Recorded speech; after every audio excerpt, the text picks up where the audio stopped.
Hello, my friend. Have you ever had something to say and suddenly went silent? Have you ever stumbled through a conversation only to think later, well, that's what I should have said?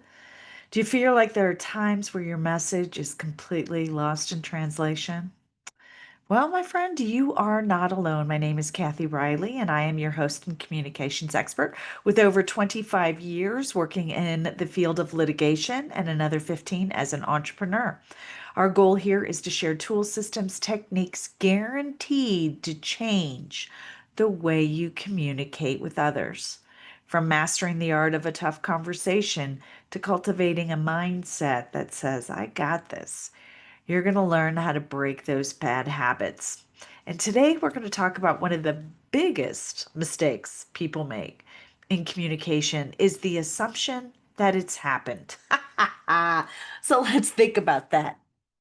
The formula for communication is most people think it's twofold. It's what was said and what's heard.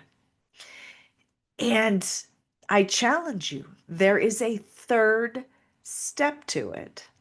And that is understanding what one person is saying and one person is hearing. That together and collectively, there needs to be clarifying questions asked so that they're on the same page. Now, hopefully, this makes sense to you. But what doesn't it? People just love to talk. People love to talk. We do. We're human. We love to talk. And you know what? Most of us don't really listen.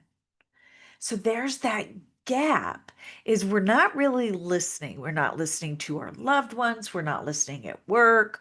We're not listening to shows. We're not listening when other people are sharing their genius, right? When they're sharing instruction, when they're sharing a recipe. We're not really listening. And so then what happens is we get really frustrated. We get stressed out. We have anxiety because guess what? It didn't go like we thought it was going to go. And then let's say you're somebody that leads a family, you lead a team. Now you're frustrated too because it didn't go like you said it was going to go. You're like, I gave clear instructions. So whether you're the speaker or the listener, it is your job. Let me say this again. Whether you're the speaker or you're the listener, it is your job to be clear as to what just transpired. It is your job to understand what the conversation is about. So, as a speaker, it's asking questions. Did you understand? Do you have any questions? All of this kind of stuff. And as a listener, there's also questions you can ask about, is this what you really mean? All of this. So this is it in a nutshell, my friends. It's asking questions. It's asking questions. There's no right question or wrong question. I have some questions I have some strategic questions you can get from me. So I like having tools in a tool belt, right? If you like having tools, you can go to freegiftfromkathy.com. I'll say that again. Free gift from Kathy, CATHY.com, right? And you can download some questions. Um, they're juicy, but know this: you don't need that. Just know that you need to ask questions. So it was years ago. Here I am in trial. So it was a 9-week jury trial with the three C's: children, chemicals, and cancer. And my firm represented the defendant. And we had testimony after testimony after testimony about the problems that the children were having, about the reactions, about some of the tests that they found as far as the chemicals that were in the air, that were on the desks, all this stuff. And can it be linked? Can it cause this? And there was a chance. They were saying there's a chance. So that's what everybody was saying. Well, one of our experts who had more degrees than God, this was a man that just was Phenomenal. He was brilliant. He had at least 9 degrees, right? And he could say for fact that our client and the chemicals that they brought to the table had nothing to do with the reaction that the children were having. Nothing. Because he understood the science behind one, to, on all the differences. He could connect the dots. Now that is powerful, connecting the dots. So the hesitation with our team was, though, that this expert cost thousands of dollars per hour. And a jury who's barely making minimum wage is going to be offended and not listen. But what I knew was, and I advocated for, is that this jury is listening. They're paying attention to certain people, they're paying attention to the story. I'm watching them on a nonverbal, like I could see when they're leaning in, I could see when they're crossing the arms. And they were, quite honestly, they weren't liking the attorney on the other side, which, that scored points for us. But it was also, they needed to hear the dots connected. And we had one guy to do it. And so I encouraged our team, and we did it. Now I'm not the boss of the applesauce. I was just one person's opinion. But I shared what I'm sharing today, and that there needed to be the dots connected. And so this guy got up on the stand and he was phenomenal. Yes, they talked about his price. And so he was expensive. But we flipped it and said he was worth every penny because he could connect all of those dots. That's huge, connecting the dots. We won the case by the way, because and even the judge joked that this guy was like, well, he pretty much said your closing statement, a closing argument. We're like, mic drop kind of thing. It was awesome. But how often are you, when you're having conversations, whether you're speaking or listening, are you connecting the dots? Most people don't. This is the illusion of communication. It's the I know that you know that I know that you know that I know that you know. But we don't know crap. We don't know anything. So, what are some questions you can ask? Not just what are, I'm telling you, ask questions. Ask questions to make sure, okay, so I understand what you're saying. You understand what I'm saying. We know the next best move. So, with that, yes, communication is threefold. It is the information and the intention of what is shared by the speaker. It is the information and comprehension of the listener. Okay. And then the third step, which is the critical one, is there's an assertion of clarification that both speaker and listener ask clarifying questions to get onto the same page. So, what kind of questions can you ask? Let's give you some tools. So, what questions can you ask? One of the ones I love to ask is, so if I hear you correctly, or if I understand correctly, what you're saying is fill in the blank. Um, you can also say that, especially if you don't know what they're like, huh? You're like, can you say that in a different way? This is one of my favorite questions because I am a very literal person. So you've got people who think literally, and you've got people who think abstractly, right? They think little details or they think big picture. And I'm a little detail person. My husband's a big picture. So there's often times where we used to get stressed out and angry at each other because he would be like, let's go to the movies. And I'm like, I've got to finish what I'm doing. And he's like, not now. It's just a generality. So one of the questions I've learned to ask is, well, when were you thinking? What's your time frame? What's your intention behind this? Like when? Because I'm assuming you're saying now, and we know about assuming. So that's a clarifying question that I love. What's the time frame? When are you thinking? you know. Another question is can you explain more on what you mean by that? Can you just go a little bit deeper into that so that I make sure we're on the same page? A question is like, okay, what you've said a lot, right? What's your main point here? Um, the rephrase. So what I hear you saying, is this right? And especially if you're like in a team. So what I hear you saying, the next step is this is what we need to be doing. Another great question is, can you give me an example of that? Like, I think I know what you're talking about, but if you talk to me in an example, I think I'm going to be clearer. I'm going to understand. And even something like, what do you think is the next step? Where should we go from here? Right? What does that look like for you?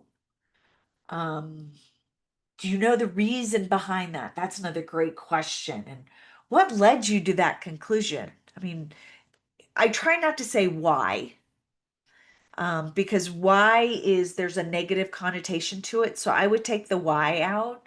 But what led you to think that way? Is there something that I did or said that leads you to think like that? And can you help me understand how this affects you? Can you help me understand how this affects us? Can you help me understand how this affects the project? Can you help me understand what is frustrating about this? So that can you help me understand? And what do you need from me? What's I want to make this work. So what do you need from me? There are questions that you should be, especially at work, if you lead a team, is connecting with them on a regular basis. Don't assume they know what they're doing because the chances are, operator error, you've probably said something and that doesn't mean they understand their next best step. So love connecting with the team on a weekly basis is to say, hey, what are you working on? What's the number one thing you've got going on this week? Do you see any struggles or challenges leading that way? And what can I do to help and support you? Right? Those three questions are pretty powerful when you're working with other humans. Just making sure, hello, my friend. Hello, Susie, Joe.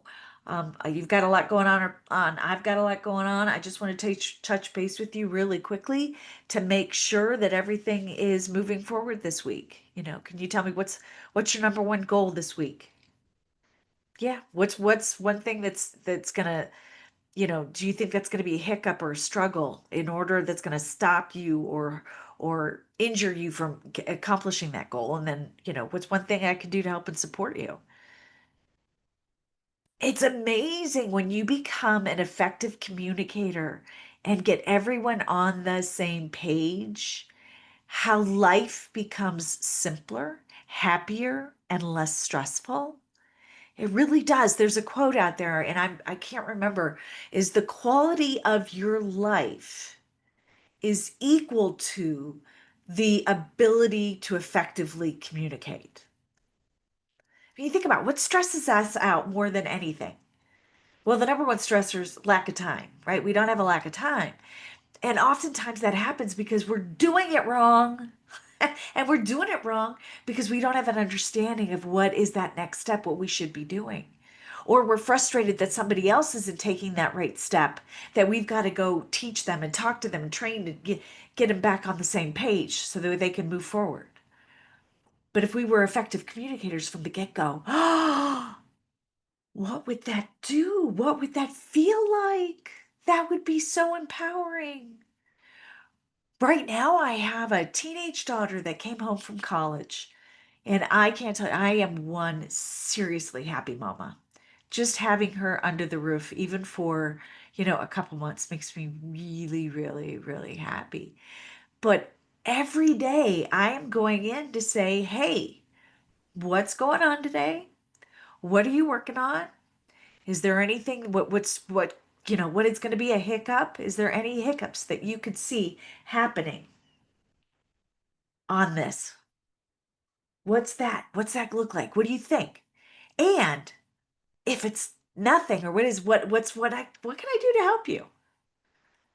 What can I do to help you? It's my daughter. I mean, we have three people, two cars. We got to navigate all that, right? We got to navigate schedules, navigate who's doing what, when, how, why, all of that fun kind of stuff. Um, because that's just who we are. I know where she's at. I know where my husband's at any given time. We coordinate things. And then we also, it's very important for us that we have dinner together every night.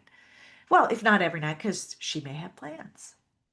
But we communicate, we pay attention, and do the best we can. That doesn't mean we don't make mistakes. Because have you met me? My head, I got a lot of things going on in my head. Oftentimes, well, not often, but there are times where it's in my head and it never comes out. I don't know if you can feel me on this one. I'm like, didn't we talk about this? I swear we talked about this. Did that conversation just happen in my head? I thought about talking to you. But knowing that you touch base with your people, touch base with your family, with your spouse, with your significant other, touch base with your friends, and constantly ask them questions and don't assume you know what they mean. So, again, the foundation is there's an intention excuse me, as my lips and my tongue get a little tired, right? Communication is threefold. It is the intention and the information shared by the speaker. It is the comprehension of the listener to understand what's going on. And it is both parties' responsibility to make sure you connect the dots so that you're on the same page. And you do that by asking clarifying questions. Communication is a three-step process. So at the end of the day, if you remember that, if you remember to ask questions, don't be fearful of the questions, because the value of your life, the value of your stress level is all linked to your ability to communicate. So get out there, my friends. Use the three-step process, not just one and two. Use the three. Download my strategic communications tool belt from Free Gift from Kathy if you want to remember those, right? But at the end of the day, the questions are yours. Formulate, three or four questions that you can bring to the table at any given time to gain clarity. Because at the end of the day, clarity is where it's what takes communication to the level of effectiveness. So that's it, my friends. It's a wrap for today's episode of Breaking Bad Communication. Thank you so much for tuning in. It truly is an honor for you to be here and to listen to what I have to share. You truly honor me. And before you sign off, don't forget to subscribe. And if you like what you heard today, and you know somebody that needs to hear it, please share this. Know this: the quality of your life is really determined. It is linked to the quality of your communication. So as you head back out into the world, remember every conversation is your chance to up level your life. Whether it's a tough talk, casual chat, be clear, be intentional, and listen like it matters. The better you communicate, the more your life truly aligns with what you truly want. Thank you for tuning in. Now go out there, own your voice, make your words count. Giddy up.